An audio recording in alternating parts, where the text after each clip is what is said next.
ఈరోజు కర్నూలు నంద్యాల జిల్లాలోని ఈ integrated Pinnapuram integrated renewable energy project విజిట్కి వచ్చాను. ప్రత్యేకించి wind, solar, hydro, fossil fuels నుంచి యూజువల్ మన కోల్ ఇవన్నీ స్టాండర్డ్ ఇవి కాకుండా గ్రీన్ ఎనర్జీ, పొల్యూషన్ తక్కువ ఉండి పొల్యూషన్ లేకుండా ఈ ప్రపంచం మొత్తం నడుస్తూ ఉంది. ఇలాంటి దిశలో, ఇలాంటి పరిస్థితుల్లో ఆంధ్రప్రదేశ్కి Greenko company is well known for గత 15 సంవత్సరాలుగా ఇట్స్ రెన్యూబుల్ ఎనర్జీస్లో వాళ్ళు చాలా ప్రతిష్టాత్మకమైన కంపెనీ. అది 15 సంవత్సరాల క్రితం ఇది అనిల్ చల్మల్ శెట్టి గారి ఆధ్వర్యంలోను, అలాగే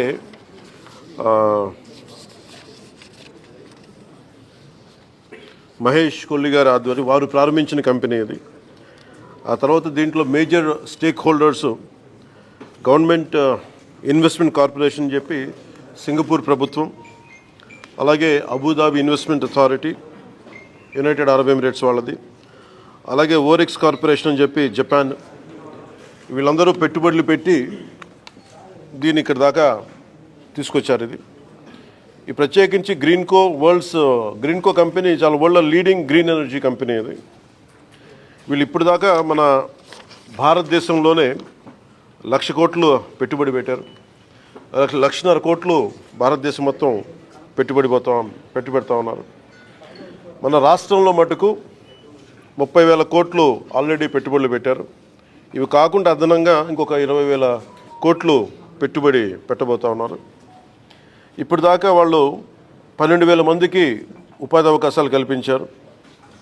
ఇంకా అలాగే ఉపాధి ఉన్న అంటే ఒక ఉద్యోగం కంపెనీ ఇస్తే ఆ వ్యవస్థ నడవడానికి అదనంగా ఇంకొక 4 మందికి 1:4 అనే రేషియో కింద అదనంగా ఇంకో 50,000 మందికి ఉపాధి కూడా లభించగలిగింది. దీనివల్ల ముఖ్యంగా ఈ పినాపురం ప్రాజెక్టుకి దాదాపు ఇప్పుడు దాకా ఒక 10,000 కోట్లు పెట్టుబడి పెట్టారు.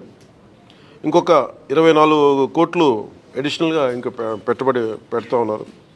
2021లో ప్రారంభమైన ఈ ప్రాజెక్టు చాలా తొందరగా స్టార్ట్ చేసి ముందుకు తీసుకెళ్లారు. దీంట్లో నేను గవర్నమెంట్ వచ్చాక కొత్త ఎన్డీఏ ప్రభుత్వం గౌరవ ముఖ్యమంత్రి నారా చంద్రబాబు నాయుడు గారి నాయకత్వంలో ఇది వచ్చినప్పుడు దీంట్లో ఇది జరుగుతుందని తెలుసు, చాలా సంవత్సరాలుగా అందరికీ తెలుసు. కానీ ఫారెస్ట్ డిపార్ట్మెంట్లో చిన్న వైలేషన్ ఏదో జరిగింది, అది ఏదో వస్తే నాకు దాని మీద